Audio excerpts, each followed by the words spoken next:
You know, I always had an old saying, and it still holds true for me today. I gotta put it, man, it's cold in here. And you can be in a room full of people, a crowd full of people in the room, even with some people, maybe the number of people you know, and still feel like the loneliest person in the room. That's how I've been feeling these days, man. Let me talk about it. This is DJ Wolf Live.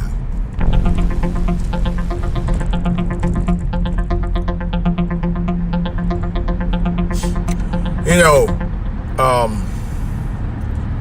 it's been a number of things been going on this year, man. It's really got to me, you know. And I'm gonna tell you the truth, guys and gals. This has been one of those years. This year, in particular. I know I told you about the devastating news that I found about my dad, and dealing with some family drama behind it, and the family drama part hasn't gotten any better. It's gotten worse. It was all good when I was up there in terms of dealing with it, but then after I left, all of a sudden, people started tripping. But I'm not going to even get into that. I'm just going to deal with what I'm talking about right now, which leads me to talk about this. Being a lonely person in a room in a crowded space. I swear I've been feeling all the time, even no matter where I go, even when I go to church. And there's tons of people I know in church. But I feel that way. I just feel very lonely. You know, I feel lonely. I mean, I'm not going to lie. I feel lonely. Granted, I've been happily married for 28 years, and occasionally me and my son get together and hang out, whatever. But you know, it's just, I don't know. For me, it's just work and come home. Lately, I haven't even gotten to my music, and I'm desperate to get into my music. But man, and I just set up an account, my Splice account, to do my download my music to. I mean, you know, different beats and stuff. I'm excited about that, but hell, I can't do anything with that until I can, you know, get myself together. But when I get myself together, health-wise, to get myself back up 100%, then I might have to go back to Ohio anyway. You know, that's another story. But I'm not going back there until then. But right now, I feel like crap. You know, I've been down really for the last 2 weeks. I was out work all last week. I didn't, pretty much all last week except for Monday. Now with the changes going on, I gotta be there. So that's another story. I won't even get into that right now. But it's just been this year been fucked up. I mean, it started out fucked up from the jump. Here it is, April. You know, mid-April, and I don't know. It's just, I don't know how to describe it. I just feel very, very lonely. Not vulnerable, but lonely. You know, it's a difference. But I guess as you get older sometime, you feel that way. But I mean, I felt that way for quite some time, you know. It's hard to explain. You know, it's very much an emptiness, man. You know, very few people know or really understand, you know, what I'm going through right now with my family and stuff. And I don't talk about it too much because it gets me upset.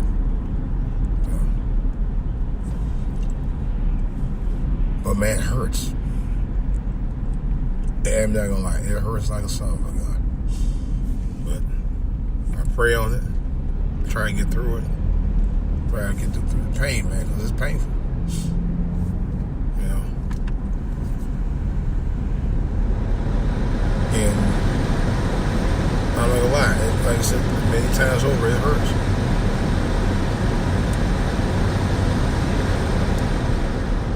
It hurts like a son of a bitch. I'm not gonna kid you about it. I really do. You know,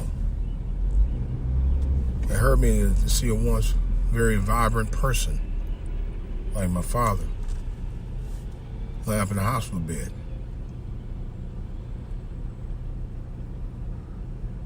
He still holds his head up.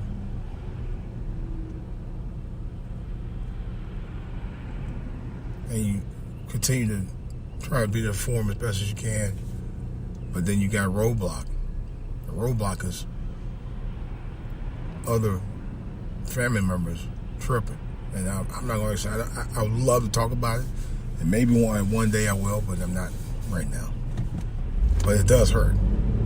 But that's how I feel. That's what I mean by the loneliness, because I thought it was a bond there. And it's not the bond that I thought it was in terms of that, of other members. You know? And that's what's really messed up. You know?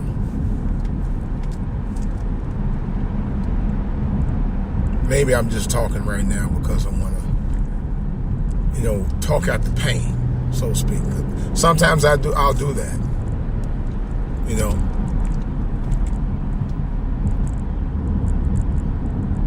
you have to talk the pain out. You have to talk it away. You have to get it off your chest. You know.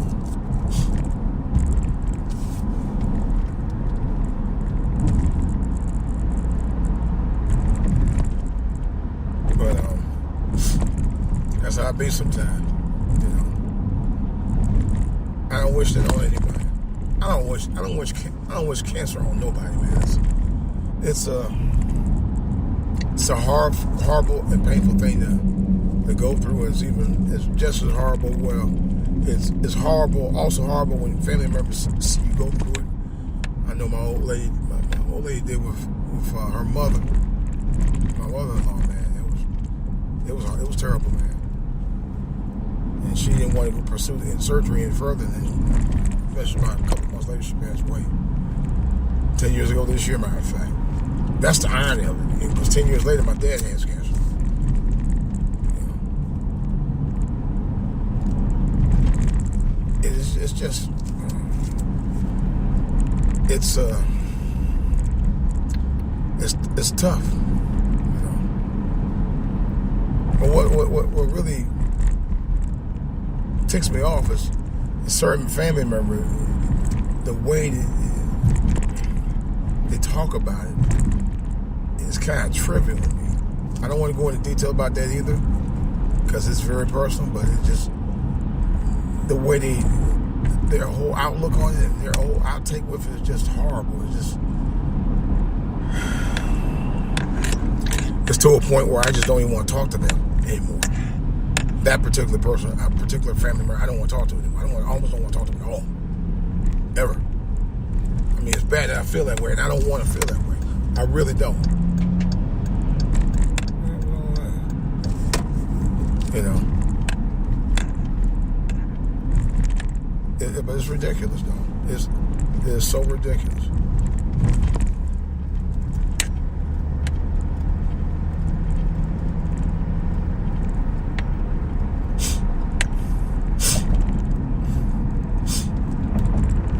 No family should be dealing with that kind of nonsense at this time, especially when you need the family the most.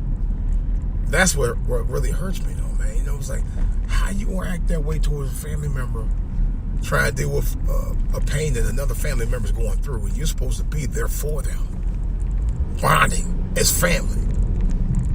That's what hurts. That's what eats me awake every single day since I found out about this, man. I was there at the doctor's office the day that the doctor told us about it, man, and I'm glad I was sitting there when he said it, because I probably would have passed out, man, honestly, when I heard about it, because it was that painful. It was.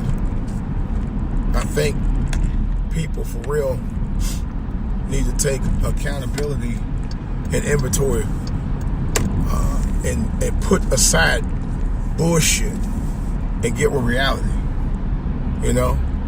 A lot of times we won't do that. We want to live our old stuff and reminisce about old stuff that had nothing to do with what's going on now. I was trying to tell somebody that. They didn't want to hear it. Now's not the time for the stupid stuff. Now's not the time for worry about old stuff that went down. Now's the time to gather family around and bond and be there for each other and help support this family member who's dying. But it hurts me the fact that this particular family member don't want to do that. All they want to do is keep drama going. And the bad part about it, they extended that drama to other family members. That's what hurts. I don't even want to, I'm thinking that's the last thing you all want to do is talk, is put out drama. And that person I'm talking about wants the attention focused on them. And I'm like, this ain't even about you at all.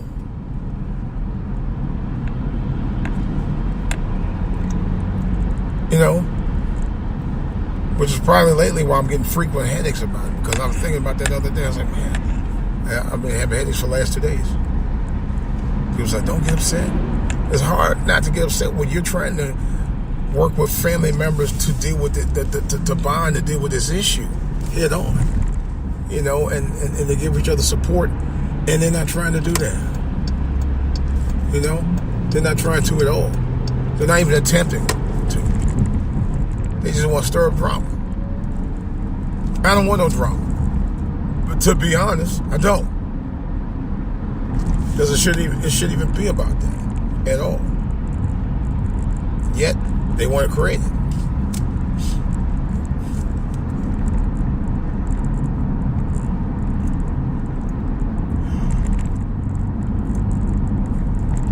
That's what pissed me off. That's what pissed me the fuck off.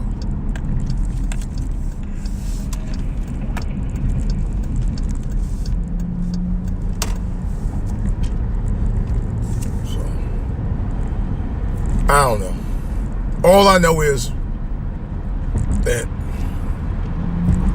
I'm going to deal with it head on. One way or the other way. Either I'm going to deal with it directly with them, or I'm going to deal with it indirectly with them and deal with the situation on my own. Because sometimes family, and I'm being honest, and I don't care who knows it, sometimes family can be your worst nightmare, can be your own worst enemy. And there have been stories of people being just that. It shouldn't be, though. Shouldn't be at all. Especially when you need family the most. Come on.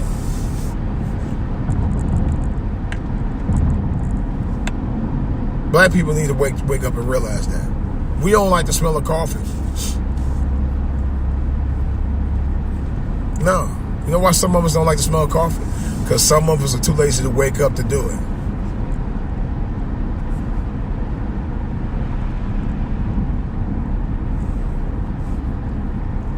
Some of us just don't, want to get involved. And others who want to get involved, you got other family members holding back from allowing you to work with them just for no reason.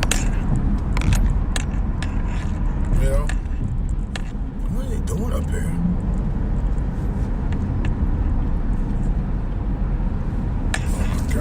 Driving like they don't know how to drive this morning, man. What's going on here? Oh, well, let me go ahead and cut this off right now. I'm starting to lose my voice a little bit again. This is DJ Wolf, and I'm out.